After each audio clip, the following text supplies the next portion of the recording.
বিসমিল্লাহির রহমানির রহিম। প্রিয় দেশবাসী, দেশ এবং দেশের বাইরে থেকে যারা দেখছেন সকলকে জানাই আন্তরিক অভিনন্দন। যদিও কিছুদিন যাবত আসলে অসুস্থতার মধ্য দিয়ে যাচ্ছি, মহান আল্লাহ পাকের কাছে অশেষ শুকরিয়া, একটু সুস্থের দিকে আর কি চলে এসেছি। আজকে আমি সোশ্যাল মিডিয়ায় আসার দুটি কারণ বিষয় নিয়ে আর কি আলোচনা করব, যে আলোচনাগুলো আসলে আবার কাছে বারবার একটি বাধাগ্রস্ত হয়ে উঠছে আর কি, এবং যেটি প্রশ্নের সম্মুখীন করে ফেলেছে। একটি বিষয় যে এই যে 2024-এ এসে যারা জুলাই সনদ পেলেন, আসলে কি সনদের মধ্য দিয়ে কি তাদের সকল কার্যক্রম শেষ কিনা, এবং তাদের দেশ এবং দেশের মানুষের জন্য কিছু করণীয় রয়েছে কিনা, এবং দেশের যারা রাজনীতিবিদ এবং রাজনীতি করেন, যারা পার্লামেন্টে থাকবেন, এবং বিশেষ করে যারা বুদ্ধিজীবী দেশে রয়েছেন, আজকে প্রশ্নটি তাদের কাছে, তারা আসলে এই বিষয়ে কতটুকু আসলে ভেবেছেন এবং ভেবেচিন্তে যারা সিদ্ধান্ত নেন, সেই সিদ্ধান্তগুলো কিন্তু একসময় দেখা যায় সেই সচিবালয়ের সচিবের মাধ্যম দিয়ে সরকার সেটি স্বীকৃতি প্রদান করেন। আমি সেই জায়গাগুলোর মধ্যে কিছু কমতি রয়েছে, যেগুলো আমি খতিয়ে দিচ্ছি আপনাদের। আমি বর্তমানে একটি ভিডিও দেখছি, যেটি রোডস অ্যান্ড হাইওয়ে পুলিশের একটি ভিডিও দেখছি, যে যদি কোনো ব্যক্তি রাস্তায় অপঘাতে তাদের মৃত্যু হয় এবং অ্যাক্সিডেন্ট হয়ে মৃত্যু হয়, সেই মৃত্যুর পরিমাণে তাদের ডিআইডিতে দরখাস্ত করলে 2 থেকে 3 লক্ষ টাকা পাওয়া যাবে। এটি কিন্তু আমরা হলভাবে এখন দেখছি যে বিশেষ করে পুলিশের পক্ষ থেকে প্রতিনিয়ত এটি প্রকাশ করা হচ্ছে। আমার সেই সোশ্যাল মিডিয়ার ভাইদের কাছে প্রশ্ন, যে আসলে মারা গেলে একটি মৃত ব্যক্তির জন্য হয়তো 2 লক্ষ টাকা তার পরিবারের জন্য কতটুকু আসলে কাজে লাগবে, সেটি সবচেয়ে বড় কথা নয়। বড় কথা হচ্ছে যে এখানে একটি শ্রেণীকে কিন্তু আপনারা মুক্ত করে দিচ্ছেন। সেটি কেন দিচ্ছেন?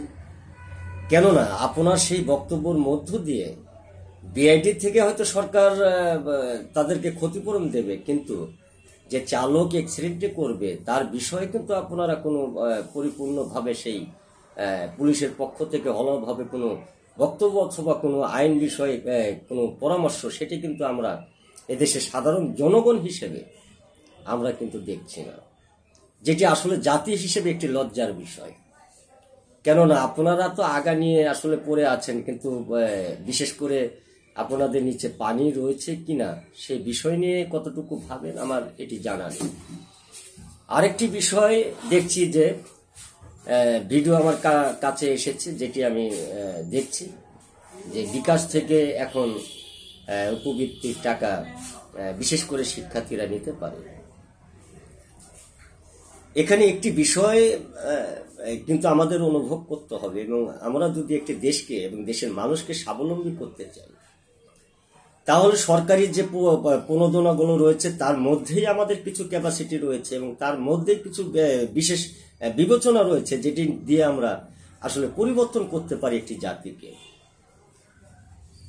আমার প্রশ্ন এটি, আজকের শিশু আগামী দিনের ভবিষ্যৎ, আজকের শিশু আগামী দিনের শ্রম শক্তি, আজকের শিশু রাষ্ট্রের একটি সম্পদ। তাহলে এই যে শিশুটি আসলে আজকে ক্লাস 1-এ ভর্তি হলো, কিছু স্কুল রয়েছে আর কি, যেমন আমার ছেলে মেয়ে পড়েছে, আমি কখনো চালানা পয়সা পাইনি, এবং আমাকে স্কুল থেকে সিম পোস্ট দেওয়া হয়েছিল, কিন্তু সেই টাকাও আমি উত্তোলন করতে পারিনি।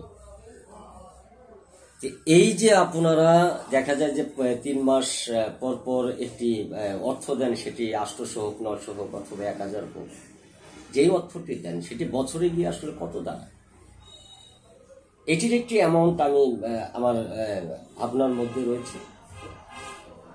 তাহলে এই শিশুটি যখন ক্লাস 1 থেকে আমাদের সরকার একটি বাধ্যতামূলক আছে যে এত বাধ্যতামূলক করে দেওয়া উচিত যে তাদের এইচএসসি পর্যন্ত তাদের বাধ্যতামূলক লেখাপড়া করতে হবে। এখন লেখাপড়া করলেই তো আসলে সব সমাধান যে শেষ হবে তা নয়। এই বিষয়গুলো কিন্তু সরকারের একটি নজরে আসা প্রয়োজন।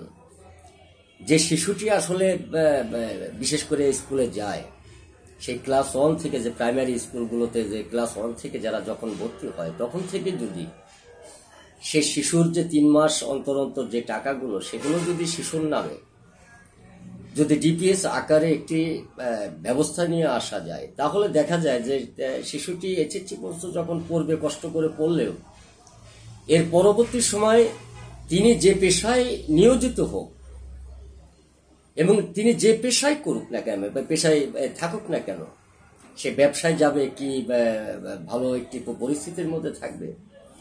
দেখা যায় তার স্কুল জীবন শেষ করে কিন্তু সেই বিমার একটি টাকা কিন্তু তারা এককালে মানে উত্তোলন করতে পারবে। এটি যেহেতু আমরা দিচ্ছি, কিন্তু এই টাকা দিয়ে কিন্তু আসলে পরিবারের জন্য কতটুকু যে উপকৃত হচ্ছে তা না, কেননা এই টাকা কিন্তু তাদের কাছে থাকছে না।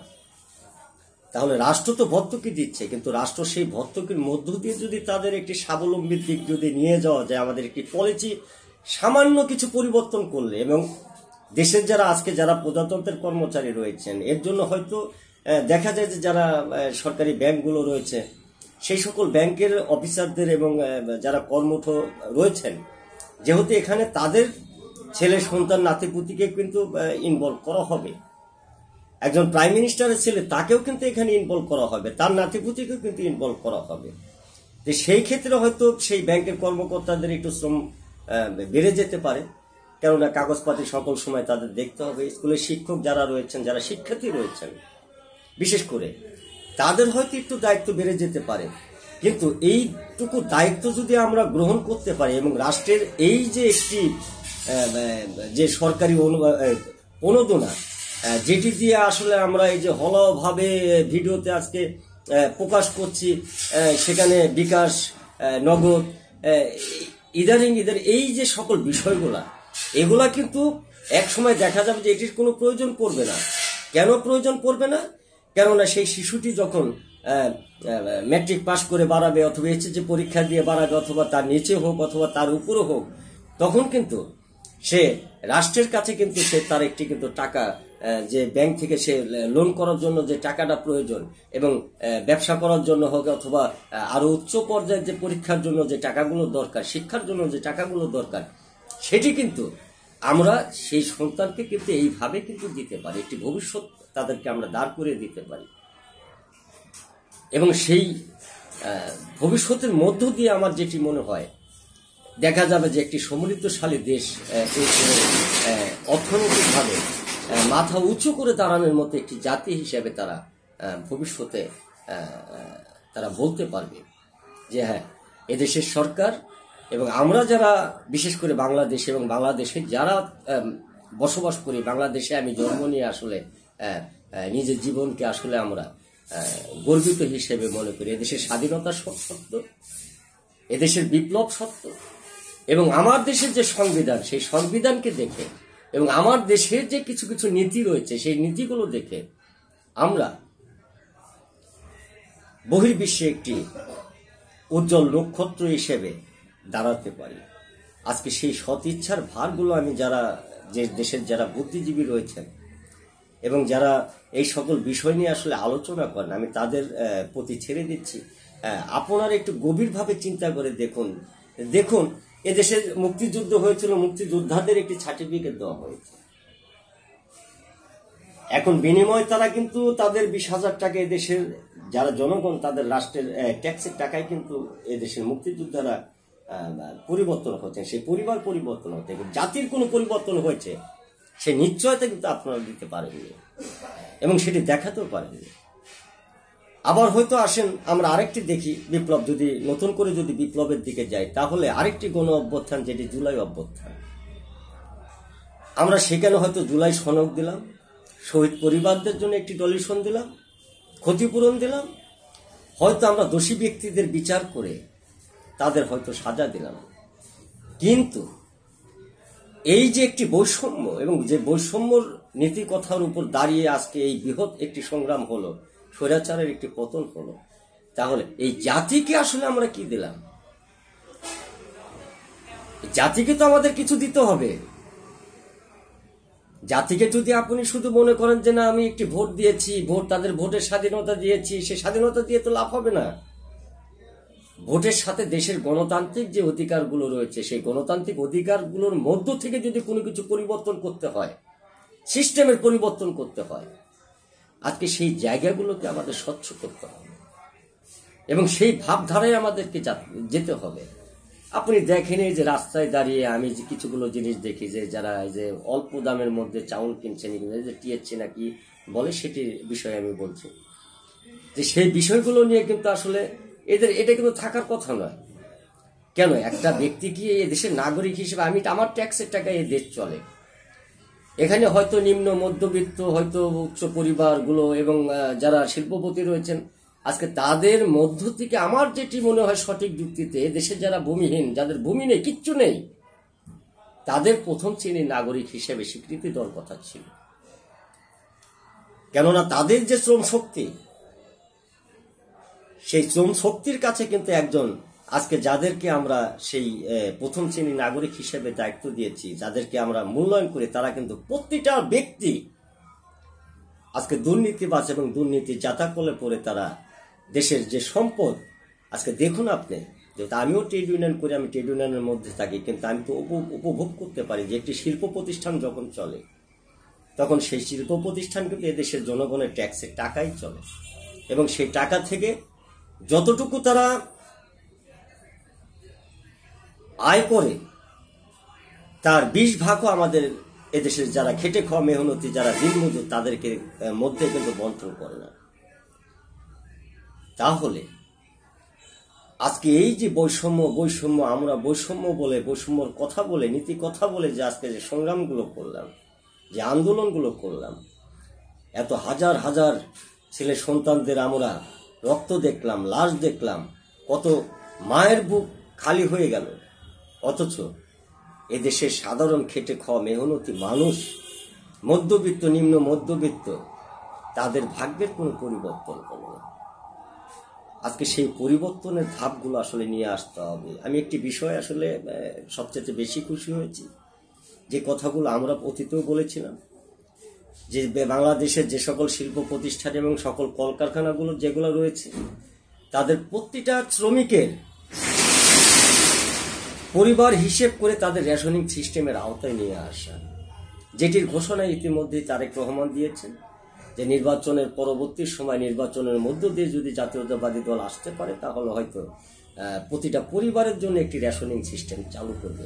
আমরা আসলে ভিক্ষা চাই না, আমরা ভিক্ষা বৃত্তির পক্ষে নয়, যে রাস্তায় দাঁড়িয়ে সরকার দেখাবে যে আমাদেরকে ভিক্ষা দিল না, নো, সেখান থেকে আমাদের উত্তোলন হতে হবে। এদেশের প্রতিটা নাগরিকের একটি সম্মান রয়েছে, সেই সম্মান রাষ্ট্রকে দিতে হবে। এবং সেটি কিভাবে দেবেন? এইভাবে রাস্তায় দাঁড়িয়ে, ট্রাকের উপর মাইকিং করে? এটি কোনো রাষ্ট্রের কোনো নিয়ম হতে পারে না, এটি কোনো রাষ্ট্রের শৃঙ্খলা হতে পারে না, এটি কোনো দেশের মানুষের বাক স্বাধীনতার এবং গণতান্ত্রিক অধিকারের অংশ হতে পারে না। যে অংশগুলো আপনারা দিয়েছেন, এগুলো আসলে ছিল একটি ভণ্ডামি, একটি প্রতারণা এবং একটি লোক দেখানো। সেখান থেকে আমাদের উত্তোলন হয়ে আসতে হবে, একটি সঠিক সরকারি অনুদানের যে বিষয়গুলো রয়েছে, সেগুলোকে একটি সঠিক দিকে নিয়ে যেতে হবে।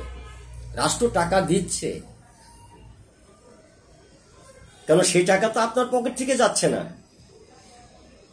আপনার কাছে আমরা আশা করছি সেখানে সঠিক একটি চিন্তা, সঠিক একটি ভাবনা, যেটি দিয়ে একটি দেশের রিক্সাওয়ালার ছেলে বলেন, একটি কুলির ছেলে বলেন, একটি দিনমজুরের ছেলে বলেন, একটি ভূমিহীনের ছেলে বলেন, একটি শ্রমিকের ছেলে বলেন, তারা যেন তাদের ভবিষ্যৎকে তারা নতুন করে যাতে দেশের অর্থনৈতিক খাতকে তারা, এবং বিশেষ করে অর্থনৈতিক দিক থেকে যারা তারা স্বাবলম্বী হয়ে ওঠে।